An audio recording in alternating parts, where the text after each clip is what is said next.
कैसे हो भाई? ठीक हो? घर में सब ठीक है? कुशल?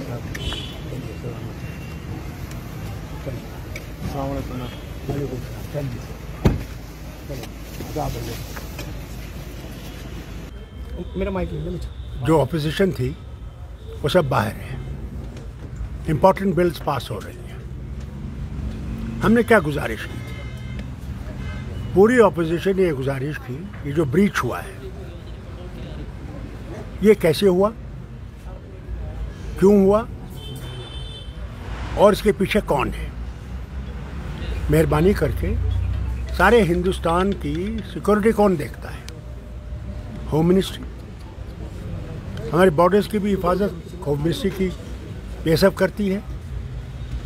पार्लियामेंट की भी हिफाजत होम मिनिस्ट्री के ही, पुलिस वाले हों बाकी हों, सारे होम मिनिस्ट्री से। हमारी गुजारिश थी कि होम मिनिस्टर साहब तशरीफ लाए और ये पूरा बताएं। हमने कोई झगड़ा नहीं करना था, हम ये जानना चाहते थे कैसे हुआ, क्या हो सकता था। ये बम लाते, ये जहरीली गैस लाते जिससे खुदा जाने कितने एमपी मर गए होते है। ये कैसे हुआ?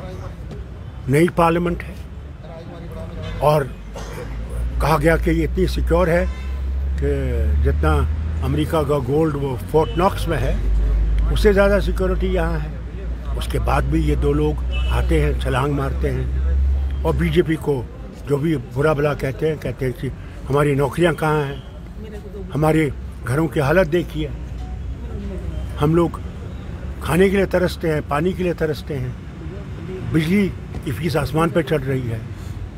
तो आपने किया क्या हमारे लिए? उनका मकसद ये था, शुक्र करिए उनका मकसद ये नहीं था कि हमें किसी को मारना था। ये ऊपर वाली की मेहरबानी है। सर, सुप्रीम कोर्ट ने 370 पे अब मोहर लगा दी और नेशनल कॉन्फ्रेंस अब इसे किस तरीके से लोगों के बीच में लेके जाएगी और क्या आपका रुख रहेगा? रिव्यू पिटीशन करेंगे सर इसको लेकर? देखिए, पहले भी आपने इनकी जजमेंट देखी है सुप्रीम कोर्ट की, उसमें भी ये कहा गया था कि ये परमानेंट है। इसी सुप्रीम कोर्ट ने आज ने ये कहा। आगे देखिए क्या होता है।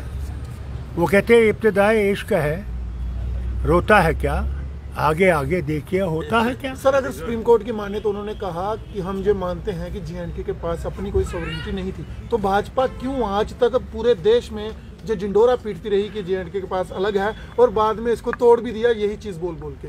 देखिए, वो ये भी कहते थे ना कि 370 जिम्मेवार है टेररिज्म का। जी कहते थे ना जी। रियासत बैकवर्ड हो गई थी इनके वक्त में, है जी। उसी पार्लियामेंट में राज्यसभा जिसमें कहते हैं, उसमें जब गुलाम नबी आज़ाद साहब अपोजिशन के लीडर थे, उनने दो रियासतों को कंपेयर किया, गुजरात को और जम्मू कश्मीर को। हमारे यहाँ 370 था, उसमें आंकड़े दिए जिसमें जम्मू कश्मीर गुजरात से भी आगे है। बिल्कुल। तो फिर 370 ने तो उसको पीछे नहीं रखा। आज भी आतंकवाद है, अभी आपने देखा कर्नल को भी मार डाला, दो जो है कैप्टन और सिपाही शहीद हुए, नहीं हुए? रोज़ कहीं ना कहीं बम फटता है। अभी कल ही सुरनकोट में हुआ। तो मुझे बताइए, अगर ये कहते हैं आतंक, और हमारे सिपाही, वो बेचारा क्या कर रहा था? वो ईदगाह में बच्चों के साथ खेलने लगा, क्रिकेट खेलने लगा, मार दिया उसको फारूक साहब। तो ये मुझे बताइए, तो क्या आतंकवाद बंद हो गया है? वो जो बेचारा वो सीआरपीएफ भी और वो जो है वो पुलिस के डीएसपी, जिसका बच्चा मेरे ख्याल से मुश्किल से कुछ महीने पैदा हुआ था, उसे गोली लगी। उसने टेलीफोन पे हमारे एडी साहब को टेलीफोन किया कि भाई मैं मर रहा हूँ, ये हेलीकॉप्टर जो ऊपर घूम रहा है इसको नीचे उतारिए, इसको मुझे ये खून बंद हो। फिर बीवी से कहता है, क्या होगा उसकी बीवी पे असर, कि मैं जा रहा हूँ, मैं नहीं बचूंगा, मेरे बच्चे का ख्याल रख। 2047 मुझे आंसू आए जब मैंने ये सुना। 2047 कहाँ पहुँचे? आतंकवाद बंद नहीं हुआ, वहाँ डंडोरा पीट रहा है जी। टूरिज्म इतना हुआ, अरे एक टूरिस्ट को गोली लग जाएगी, कोई नहीं आएगा। फारूक साहब, ये तो शुक्र कीजिए वो आ रहे हैं और कुछ हम रोटी खा रहे हैं। 2047 फिर कहा फैक्ट्रियाँ आएंगी, कहा यहाँ बड़ा सा उद्योग लगेगा। कौन सा उद्योग लगा? कश्मीर में एक वो दुबई वाला मॉल लगा रहा है। अरे मॉल तो पहले ही हमारे यहाँ है, तो उससे कितना उद्योग बन गया।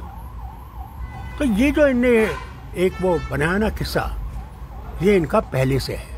सर डॉक्टर ये 48 से इनका ये है कि साहब हमने इसको ख़त्म करना है। सर डॉक्टर जतिंदर सिंह कहते हैं कि अभी कोई कश्मीर में पत्थरबाजी नहीं हो रही है, G20 सक्सेसफुल हुआ है। इसे आप किस तरीके से देखते हैं? हर घर के सामने आपका एक सिपाही खड़ा है, बंदूक लेके खड़ा है, मॉडर्न बंदूक लेके खड़ा है। क्या उसने मरना है? जिस दिन वो बंदूक उठ जाएगी देखना किस तरह पत्थर पड़ेंगे। मेरे सर पे पत्थर पड़ेंगे, ठहरना तुम। रिव्यू पिटीशन सर 370 पे का डॉक्टर, वो हम सोच रहे हैं, ह्यूमनिस्ट से बात कर रहे हैं, और जब ह्यूमनिस्ट से बात होगी हम उसके लिए तैयार होंगे। हम लोग जाएंगे। फारूक साहब, ब्रह्मांड में किसी की ताकत नहीं है 370 वापस लाने की, ये बारे मोदी साहब कह रहे हैं। भैया लोग बहुत कुछ कहते हैं। जब अंग्रेज भी यहाँ 200 साल थे, वो भी ये कहते थे हमने ये रहना है। उस वक्त कौन जमात थी जिनने उसमें हिस्सा नहीं लिया इनको निकालने का? वो इन्हीं की तंजीमें थी जिन्होंने अंग्रेज़ों से कहा हम आपके गुलाम हैं, हम आपके साथी हैं। उस वक्त इंडियन नेशनल कांग्रेस के लोग थे जो खड़े हो गए। भगत सिंह था, वो 3 उठे और भारत को आज़ाद करने के लिए अपनी जान दी, फांसी पर चढ़ गए। सर तो क्या आप समझते हैं कि हर एक चीज़ परमानेंट है? अरे हम परमानेंट नहीं है इस दुनिया में।